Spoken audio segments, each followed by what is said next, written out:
Hello, and thank you for tuning in. I am Nicole Ridley, Executive Director at FAIR, which stands for the Financial Alliance for Representation and Empowerment. We are excited to share this recorded conversation with you as an ongoing commitment to helping students and young professionals thrive in their careers. This session, From Campus to Corporate, was designed to offer practical insights and strategies to support your transition into the workforce. Whether you're preparing for graduation, starting a new job, or simply exploring what professional life looks like, this discussion will give you the tools to approach your journey with confidence and clarity. Our panel features three accomplished professionals who will speak candidly about this topic, like personal efficacy, building authentic networks, and managing imposter syndrome, all while staying true to who you are. We hope that you hear something today that resonates you, encourages reflection, and most importantly, supports your next step. So let's get started. I want to first start by introducing our panel. In no particular order, I will ask our panelists to give their name, title, company, and their why it was so important to be a part of this conversation. So whomever wants to start first. I'll go Oh, first. good. Well, Kimberly, beat you to it. Siobhan Adams. I am a senior manager with RBC Wealth Management. My official title is Culture and Field Enablement. And one of the things that I am responsible for within my org is identifying external partnerships and building internal programs to amplify our culture of inclusion and belonging. For me, the why of participating in this conversation is to really kind of demystify and decode some of the uncertainties that I think underrepresented groups and communities could feel, or even anxieties that they could feel when entering the corporate space. Yvonne. Thank you. I am Kimberly Roundtree. I'm a senior program manager at Fiduciary Trust International in our investment business solutions group. I think why it was important to participate in this for me is because, there are some elephants in the room at this point, right? In terms of our overall, just whether that's workplace, political, whatever, climate, personal. And so I think it's important to not shut down, but to continue to have the interesting, difficult conversations, perspectives, transparency. And I think, what FAIR is doing and providing those opportunities is invaluable. And so definitely wanted to be a part of that. Thank you so much, Kimberly. Amazing. Well, I will round us out. So good to be with all of you guys today. Amelia Dunlap, work at Nationwide in our retirement solutions business. I lead our marketing team. And what that means is that I have responsibility over a lot of the marketing, advertising, and communications that we do for our customers who are businesses that administer 401k plans. I'll talk about that one more later because that's a good tip for anyone entering the workplace, is to make sure you pay attention to if you have a 401k or some kind of workplace retirement savings opportunity. My why for being here is because I do believe that those first handful of years, really for everyone, but certainly for underrepresented groups, as you kind of transition from, like we said, campus to corporate, it's a big jump. And I have often said about my own career that it is an area where I think back on, and there are so many impactful but small things that I wished I would have known. And so I think if today we're able to impart some of those on you and you can take some and your career can benefit, then I think our world and the working world certainly is better for it. So I'm excited to be here today, and hopefully we've got some good framing and certainly some good ideas and tips for all of you. Thank you so much, Amelia. And I will round it off by, speaking a little bit about my why and my journey. I think it is going to be nice to give a personal testimony, but many, many moons ago, we won't talk about when I graduated from college. I had my first opportunity at, a Fortune 100 company, came in, I had, my power heels, my power slacks, my power, suit ready to go. And to be honest, corporate America chewed me up and spit me out because I did not know how to properly navigate. And so this is why I lean on those experiences I had when I first started my career and thought it was only important that I sow those seeds and kind of give back and kind of share insights and lessons that I learned along my way. So hopefully, anyone who's watching doesn't step on the same landmines that I do or did. But before we dive in, we're going to be using a word today that, may not be a part of everyday conversation. And what that word is efficacy. So I want to take a moment to just define what that word means. So efficacy, by definition, is an individual's belief in their capacity to act in ways necessary to reach a specific goal. And I really wanted to emphasize on there. It's not someone else's, it's not the person next to you, in front of you, behind you. It's your capacity to act in a way necessary to reach a specific goal, and not any specific goal, your goal. So at its core, efficacy is about believing in your ability to get things done, to reach your career, navigate challenges, and to take action with purpose. It's not just about having skills, it's about having the confidence to use them. And that matters, especially in a corporate setting where you may be the youngest in the room, new in the industry, or still figuring out how to navigate systems that may necessarily not have been designed for you. Having a strong sense of personal efficacy can help you speak up, advocate for yourself, and trust your instincts even when you're still learning.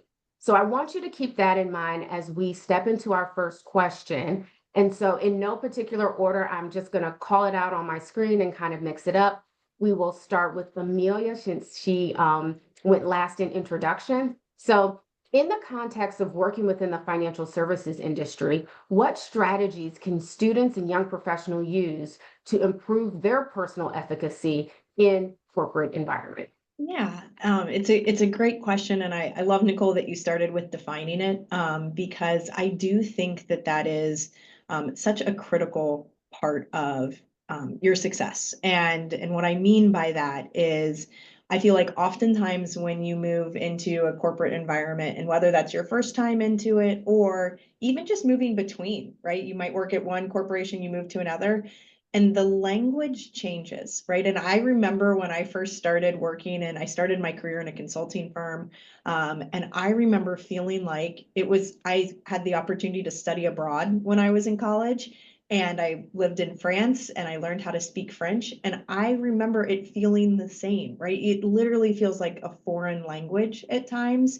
because there are so many industry terms, acronyms, lingo and jargon that people use. And so when I think about your question here on kind of efficacy, to me, it really starts with really getting a good baseline of what are your goals and what does that look like in the environment that you're in? And sometimes you've got to take a huge step back and even just spend some time understanding the environment that you're in. And so sometimes, you'll find, I remember being early in my career and everyone would kind of ask the question of, well, what do you want to do when you grow up, right? And even though I was working and I felt grown, I was still very, young and early in my career.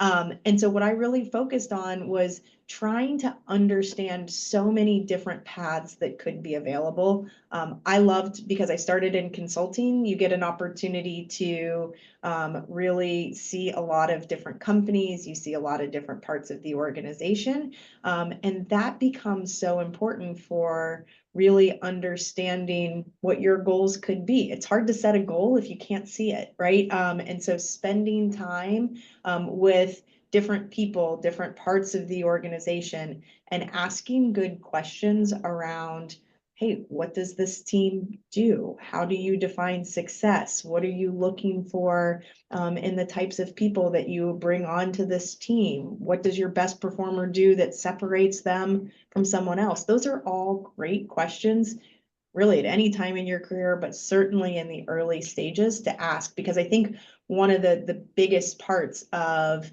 really, having this efficacy in the workplace is having a good baseline understanding of what's out there and where you want to move towards and where you want to grow. And then conversely is to say where you don't want to be, right? And that is just as important, is defining where you want to go. And then also the things that might not play to your strengths or the things that don't get you as excited or passionate. You've got to figure a lot of that out in your early years. And I think you always continue that, but you start to get a little bit more of a baseline as time goes on. So to me, it's all around kind of that exploration and really defining who is this group? What do they do? What does success look like? Is that something I can see myself in? Is that a path I want to go further into? And making sure that you continue to spend some good time doing that throughout your entire career, but a lot of it really upfront in those early years. Thank you so much for that, Amelia. What I really loved about what you said there and really want to kind of underscore that and put a spotlight on it was how different companies have different cultures, have different, standards, have different ways of moving and kind of hitting that reset button once you enter into a new corporate space. So thank you for pointing that out for us. Kimberly? I think one of the things with efficacy is separating your fears, right? Because you're just coming into, literally just coming off your campus into corporate, right? And one of the biggest hindrances at this point in your career, and honestly, at any point in your career, is you, right? And how you perceive things, right? And so I would say to anyone just coming into out of your campus environment, walking into corporate America, is not overthinking like, what are all these new things I have to do, but rather thinking about it in a way of what were some of the great qualities that you had in terms of joining a sorority, a fraternity, an organization at school, right? Even something as crazy as selecting certain classes. Now, not the mandatory ones, right? But your electives. There was something there that interested you. There was something there that made you say, I want to take this class, or I want to try this, right? Or I want to go to the interest meeting for this sorority or this fraternity or this organization. It's very similar when you come into corporate America for the first time, right? Where you're getting there and going, okay, what do I want to take out of this first day? It's my first day here. Do I just want to make sure that I have somebody to sit with at lunch? Do I just want to make sure that, when I walk into this, when I go to my desk, that I'm not just kind of sitting there? So I want to make sure that I'm active, that the person across from me, I go and introduce myself and I state my name, really taking some bite-sized things that are manageable and looking at those things first. Some of those other things are going to come over time, right? Where you're going to understand a better lay of the land. You're going to say, do I want to be a part of this organization? Where do I see myself going? But in those first couple of weeks, even months, it's those small things. And it's not small things, and there are small things that you have done in other aspects of your life. And so just knowing that I know how to do this, I am comfortable doing this, I can do this successfully. I can walk into a room and say hello to people, right? I can walk into a room and introduce myself to a colleague.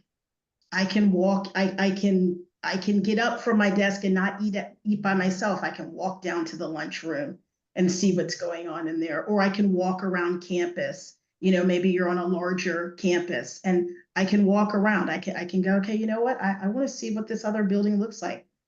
I have a pass card. I'm gonna scan my card and go in this other building. I don't even know what this is, but I'm here, right? And so just kind of getting comfortable that you have what it takes to be there. And so in those first, like I said, those early days, really tapping into that and remembering that you are there for a reason. Do not overthink it and use what you already have. There's plenty of time to learn. I love that nugget of bite size and manageable because I think so often we go into the space not feeling like we belong, and we'll get there in this conversation in a little bit. So we feel like we have to go extra above and beyond, and we have to, in terms of show up and show out and do all of these big things day one, which that can start to feel a little overwhelming. So I love the nugget that you dropped of, pick something that's bite-sized and manageable. Start there. What do I want to accomplish for the day? It could be your one day accomplishment of, like you said, find a buddy for lunch, find where the restrooms are, find that safe space of a person that you can go talk to, but do those manageable things instead of thinking day one, I have to go in and solve all the problems and knock it out in one shot. So thank you for that nugget. And rounding this question off, Siobhan. Yeah, I wanted to first thank Kimberly for drawing that parallel because that's absolutely the distinction I wanted to make, was that encouraging individuals to think about when they first stepped on campus, right? When they first started engaging with their learning curriculum, their studies, building their network on campus. You have all of those skills already, and you've gone through it, you survived it, and you were successful. Right. So developing that efficacy is just drawing on existing experience that I think individuals will already bring to the table. A lot of people have left their hometowns to go to a state or a city that was unfamiliar to them. And had to, kind of build their reputation and everything from the ground up. It is very similar in a corporate environment, right? You did not step on campus your first year as a freshman learning everything or knowing everything, right? There was bite-sized pieces, to Kimberly's point, that you had to kind of consume to understand the lay of the land, right? And then there is some intention and action that you've already, I feel like, accomplished in learning more and deepening your study. So even though the word efficacy may be new for some individuals, those core skills, I think if you lean into those, will help kind of set the path for a great corporate experience. Thank you so much. And so now one of the things that I think is extremely important when you think about building your efficacy and building your confidence is also building a strong network around you. I remember I started in a new role, in a new position, and one of my leaders said something to me that a leader has never said, and it stuck to me. And it's one of those nuggets that I was like, ooh, when I get into a leadership position, I'm gonna, take this with me, is she gave me my safe person. It was almost like, here's your safe person, go to them. They are part of your network, right? But this person is the person that you can kind of go to and be like, God, this might sound like a really, really basic question, but can I ask that? Those questions that you are scared to ask in a room where you do feel like I'm the youngest in the room, I'm the youngest in the career, I'm sitting around the table with all of these VPs and I don't know the answer to this question, and having that safe space. But part of having that safe person is, again, having that one person in your network, but then also having other people in your network as well that can help build. So we're going to talk about networking here. So networking can often feel intimidating and overwhelming. Have you experienced these feelings? And if so, how did you manage to turn networking into a positive and beneficial activity for yourself and for your profession? I will start with Kimberly first. Yes, the answer is yes. The answer is absolutely have felt intimidated and scared and all those things. I think for me, what was helpful was realizing that networking, I think, because it again, like efficacy, right, is when you're coming into corporate America, networking is such a fancy word, right? I have to build my network and I have to expand my network, and it has all these wonderful large meanings to it. But at the end of the day, networking is about connecting.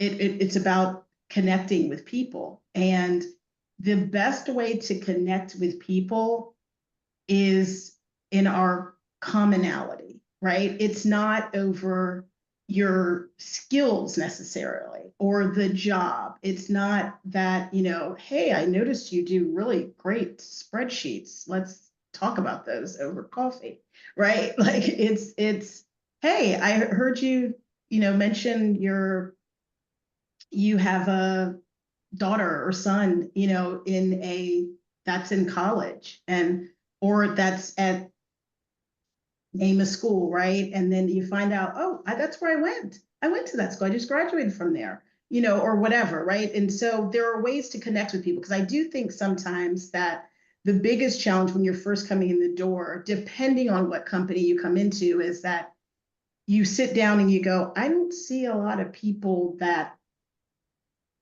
look like me. And when I say that, I mean our same age. It could be same race. It could be anything. It could be same sex. It could be anything, right? So when you're coming out of college, it's like, I don't see a lot of people on my team that are my age, right? So how am I going to go up to this guy or woman across from me that quite honestly probably looks the age of maybe your mom, right? We can all remember that, right? Your mom or your dad, your aunt, and where can we draw commonalities? However, maybe the first day at lunch, you saw that they had, I don't know, Chick-fil-A, and Chick-fil-A is like your favorite food. And it's like, oh, you went to Chick-fil-A, you can connecting over things that are common is the first way of building your network, because what you will find over time is that your network isn't all corporate network, right? Your network is a personal network. There's a corporate network. There's a social network. There's all these different networks that all ultimately feed you in different ways.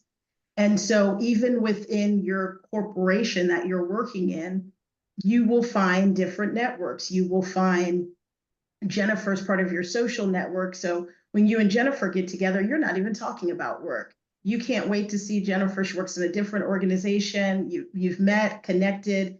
That's your lunch buddy. You always, laugh and crack up at things.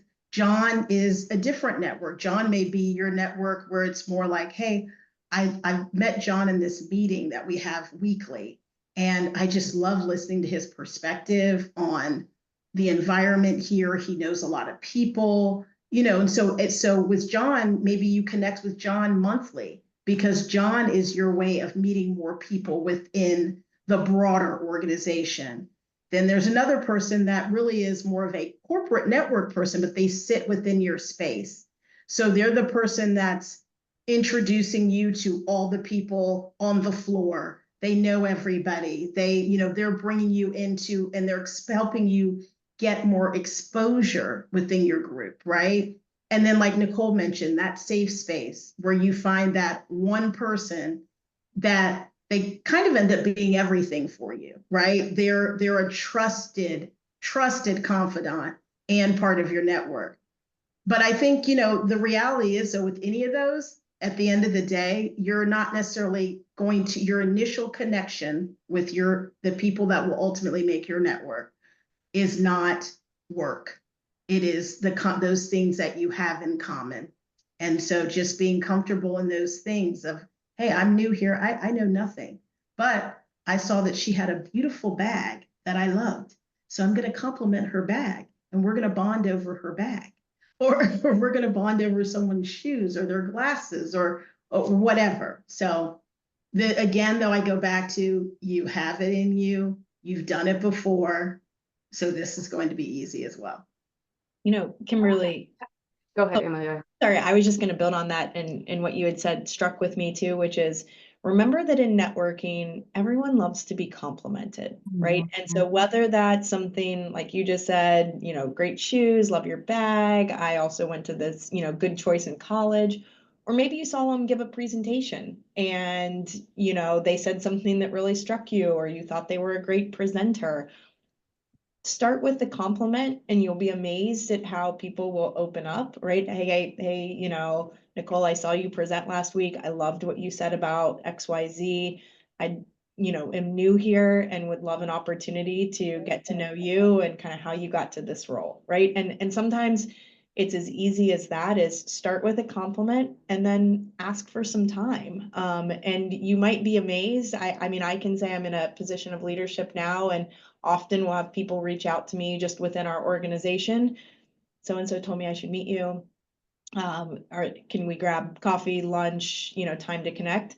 And I will tell you unequivocally, I have never said no, right? I will, if someone asks for time, now it might not be tomorrow, right? It might be in a couple of weeks, or it might be when, I'm not traveling. But I will, if someone asks me for some time, I will always say yes. And so I think in organizations and people that you probably want to be networking with, use that as a barometer. If they say no, that's probably not someone you want to network with anyway.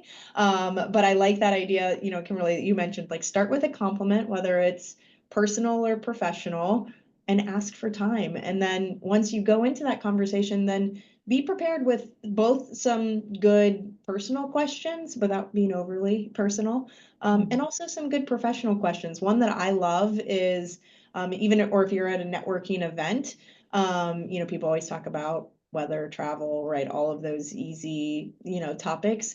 I always love to ask people, what's something you're working on right now that you're really excited about? And it kind of turns it, it could be something personal, it could be something at work, but asking them something they're excited about is going to give you also an interesting lens into the things that they care about, and then where you might find more of those connections.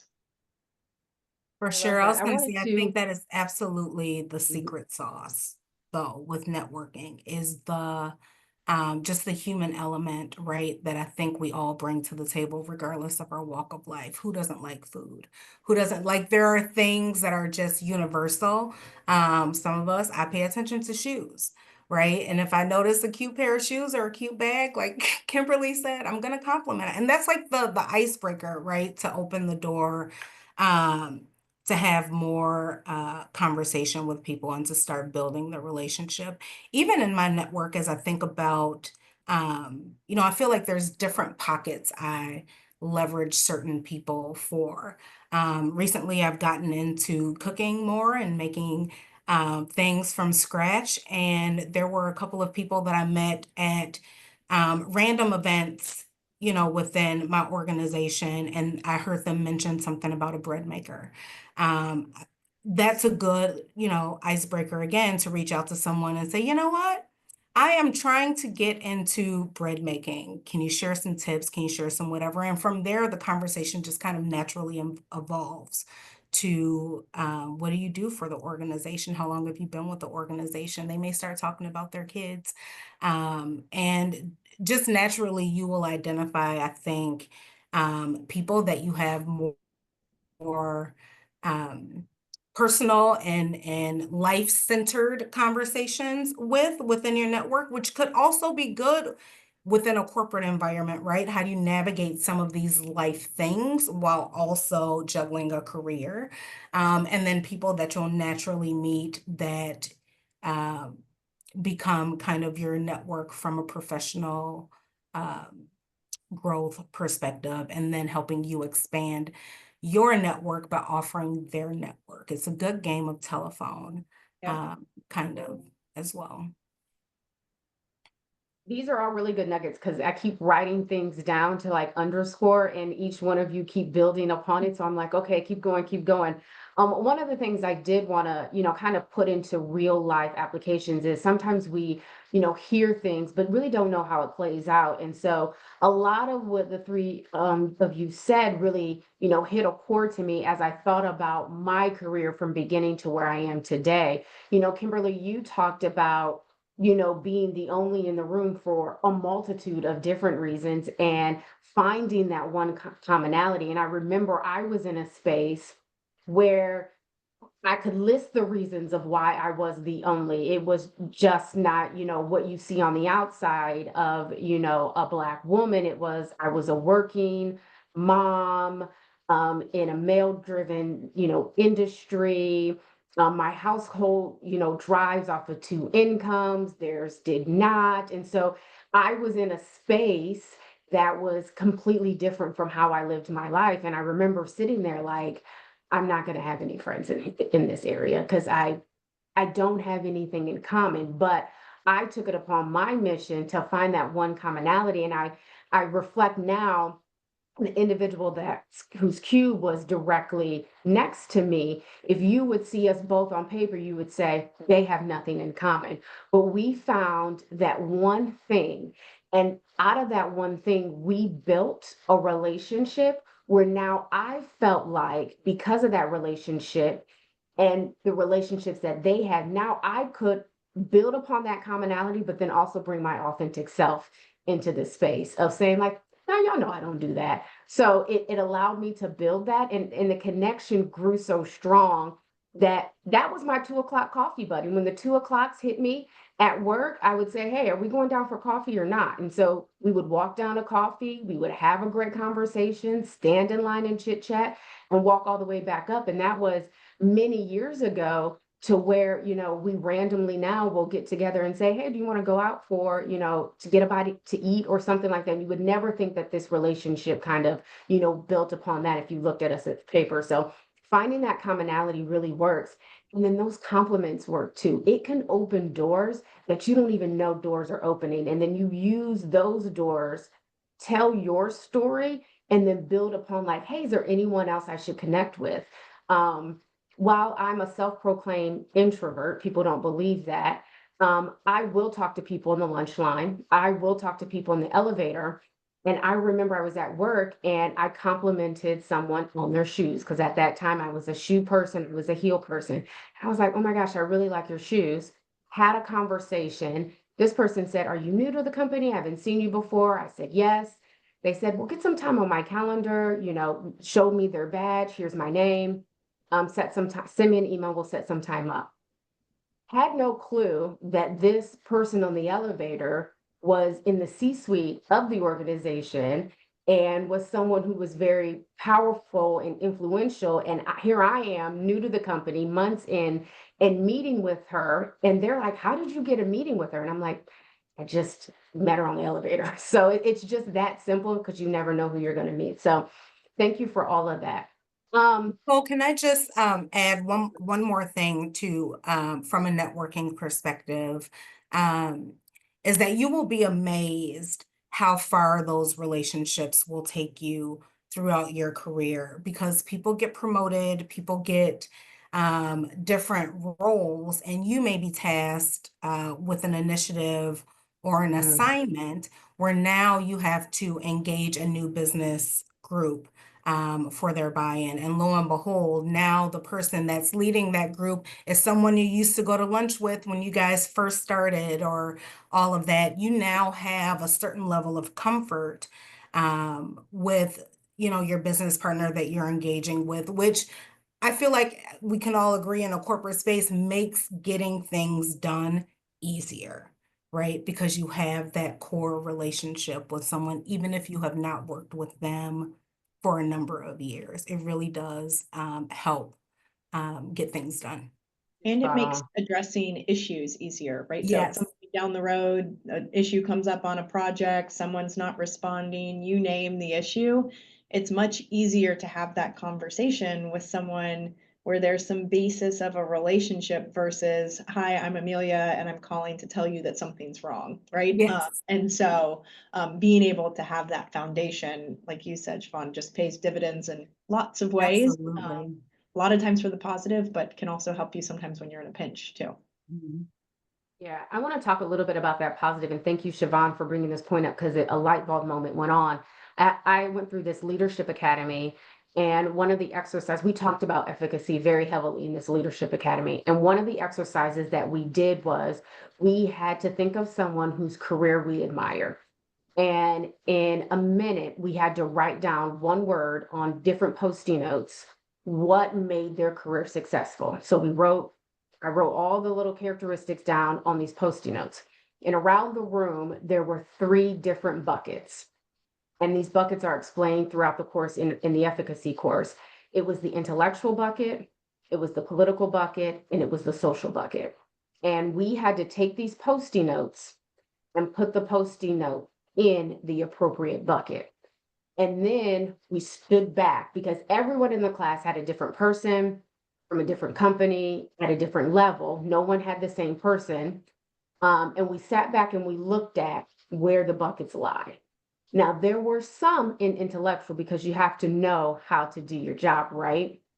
But the amount of Post-it notes that was in that political and social category was off the page. And that's where networking is really going to come in and really be beneficial in careers, because it's not all about what you know, it's also that social and it's that political piece as well. So that's why building your network is so critical, not only in the beginning of your career, in the middle, and towards the end as well. So all throughout. Mhm, for sure. So let's talk about something that I think we all have gone through before. One point in our career, if not many times, is imposter syndrome.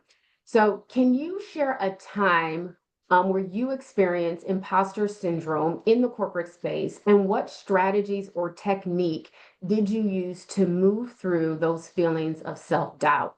I will start with you, Siobhan.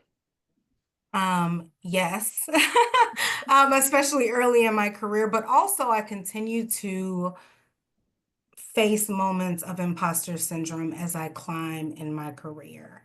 And I am often in rooms where I may be the only woman or the only woman of color.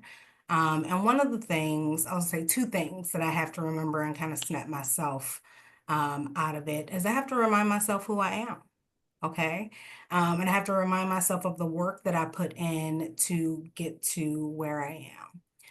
Also, recognizing that in certain environments, I will not and should not put expectations on myself to have all of the answers for anything. I'm an expert in my space, in the space that I own, and recognizing that the individuals in the rooms with me are experts within their respective spaces as well. And so naturally, there are going to be cross-functional questions that come up that you just have to lean into as part of doing business, as part of getting things done. And so for me, that helped to just kind of ease the anxiety that I felt, entering spaces and leading certain initiatives and being the face of certain projects and things like, am I supposed to be here? Yes, I am supposed to be here because I'm good at X, Y, and Z. My therapist helps with that as well, but also it's just in those moments. And then I pay attention to the other leaders in the room too. Like that is one thing that I started doing about 10 years ago, is paying attention to the other leaders in the room, the ones who are leading initiatives, and noticing that they're asking a lot of questions and no one's calling them, incompetent. No one's saying anything about their abilities to deliver or lead certain things. So leaning into the fact that, I'm not expected to know everything. And that's okay, right? Owning what I know and owning what I own, and empowering myself with that when I come to any table, kind of helps me get over the hump of battling imposter syndrome. But I think, human nature, when you're in any kind of environment that may be unfamiliar, you don't know what to expect, those intrusive thoughts can, become a thing. And it takes like an active level of awareness, I think, to kind of step out of it. Remember who you are, remember the qualities and the expertise that you bring to the table, to remind yourself that you are where you're supposed to be. So You are where Nicole, you're supposed to be. can I piggyback off of Siobhan? Absolutely. Siobhan, you said something which was so great, which was, I'm supposed to be here. Like I am supposed to be here. And I think, and then Nicole, going back to the original question of have you ever experienced imposter syndrome? I experienced it today. I experience it every day. Every day. Quite honestly. Yeah. It's my perspective. It's the things that I say to myself. Those are the things that have changed throughout the years, right? And so, but every single day, for the most part, where I am and the environment that I'm in, if I wanted to walk into a room and case the room with my eyes and go, oh my God, should you be here? Should you, that would be every single day for me. But the reality is that I'm supposed to be here. And these are the reasons why I am here. And so getting very comfortable with that within yourself. And that takes time, because in the beginning, in the early days, there's going to be this voice inside of you that somehow feels like you need to justify your existence verbally. You do not. They hired you for a reason. They know what they brought you in for. You have to remind yourself of why they brought you in. They don't need to be. They're going to be reminded through the work you do, through the product you produce, right? But feeling like you need to constantly say, out loud, I'm supposed to be here. Because honestly, if you ever feel like that in a space, in any space, whether that's corporate America or elsewhere, that you have to sit there and openly say, I'm supposed to be here because of X, Y, and Z, it's probably not the right environment for you, quite honestly. Just full transparency, right? But I don't want any person that's early in their career to feel like imposter syndrome is something that happens and then goes away. You will likely experience it throughout your entire journey, right? It's your responses that should change, whether your visceral responses, meaning like, are your hands shaking? Are you feeling sweaty? Are your armpits sweating? Whatever, right? Is your mouth dry? To your actual like, oh, now I've clammed up. I'm not talking. I'm not asking questions because I don't want people to feel like I'm not supposed to be here, or whatever the feelings are that come up, right? It's those things that change over time, where you will be able to walk into a room and you will do your job, right? You will speak up, you will ask questions, and your product will speak for itself, right? But the feeling, it doesn't go away. So, I just don't want anyone who's early in their career somehow thinking, when does that not happen? In some environment, some way, shape, or form, you could always feel like an imposter, but it's what you do with it. Yeah. I looked up a statistic, and it's from the American Psychological Association, and they say 85% of people experience imposter syndrome. And so what I want to know is, who are those 15% that don't, and what is going on in their brain? Because I am with both of you guys. I think, to your point, it shows up as you progress through your career in different ways. And it might be different things that are causing you to feel like an imposter. And so, Nicole, you'd asked about a time. I think we've all said we could tell you about every day of our lives. When I started my career, I think I mentioned I started in consulting. And that's a lot of times people start careers in consulting. It tends to bring a lot of either college or business school graduates into it.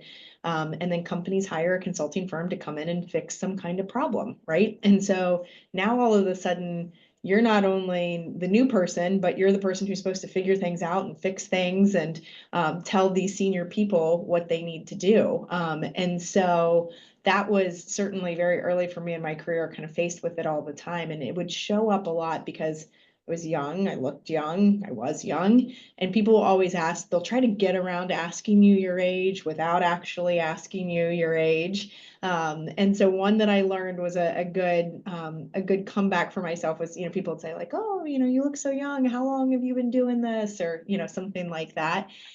And I learned this trick from someone else that I worked with, where the answer was just, feels like forever. And then just kept going. And so you don't have to tell them your age. If you're not lying, it probably does feel like forever. And so I think if there's things like that are, for me, that was like triggering for me. If someone would ask me about my age, it would make me feel like I don't belong here. I'm too young. I haven't earned my space here. And so I think for me, it was learning some like quick, hey, how can I respond to this to put myself back in a position of confidence?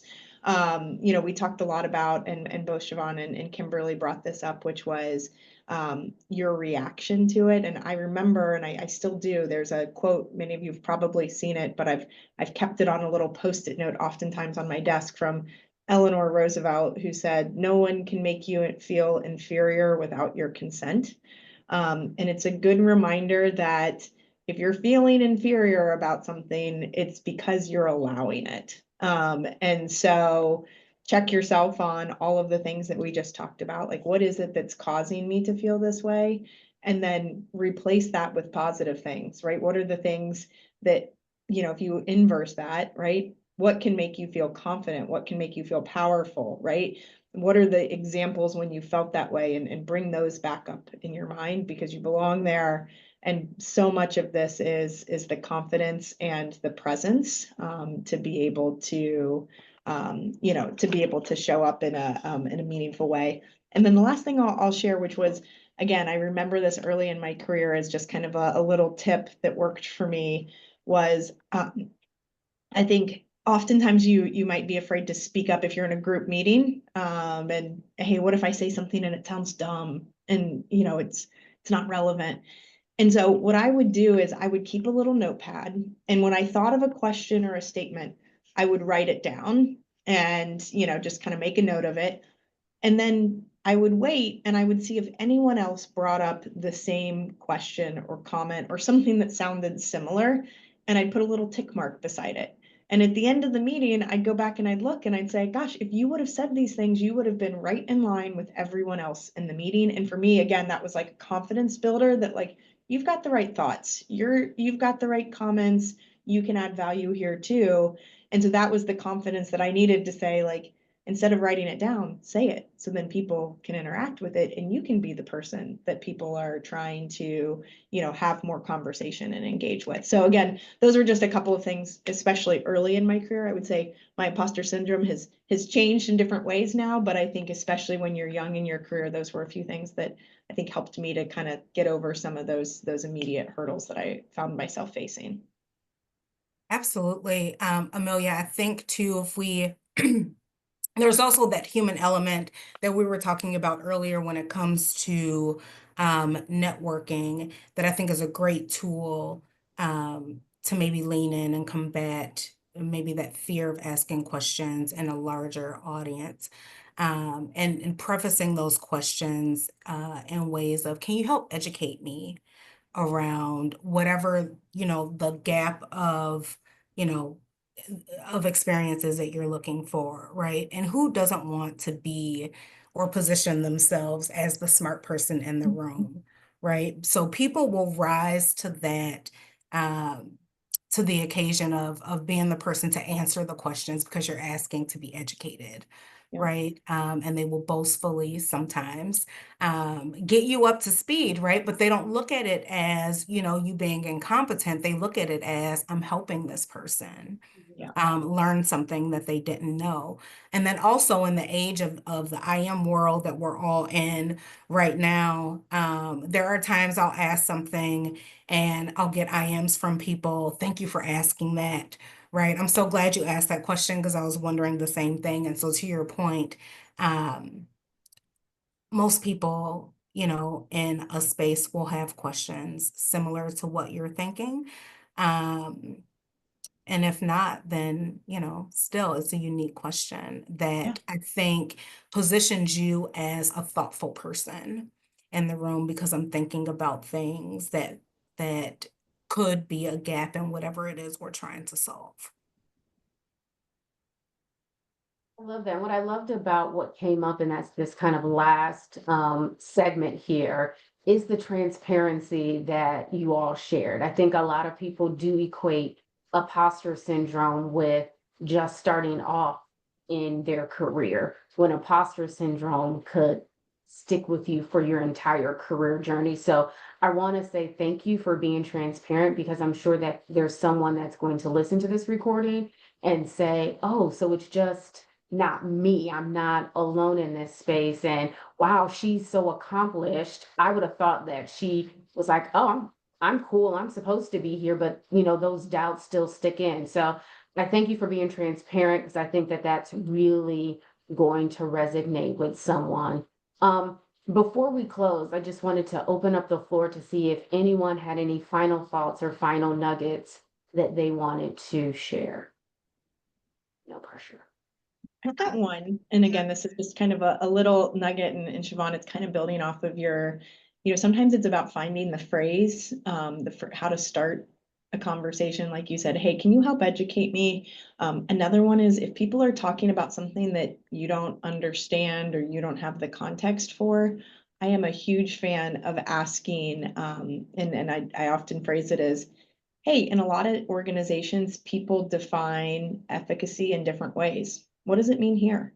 Right? And it's not you saying, I don't know what efficacy is. It's saying, in this context, in this culture, in this environment, how do you define it? And you'll be amazed at what might come out of that if you find yourself a good way to ask, what do you mean? Without making it feel like you don't know what people are talking about.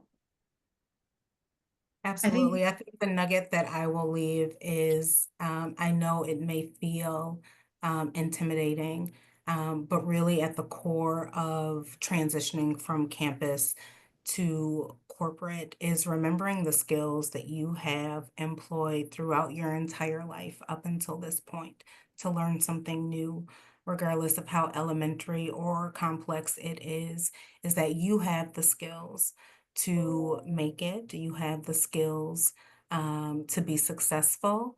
And you just have to learn how to apply some of those same tactics just in a different environment.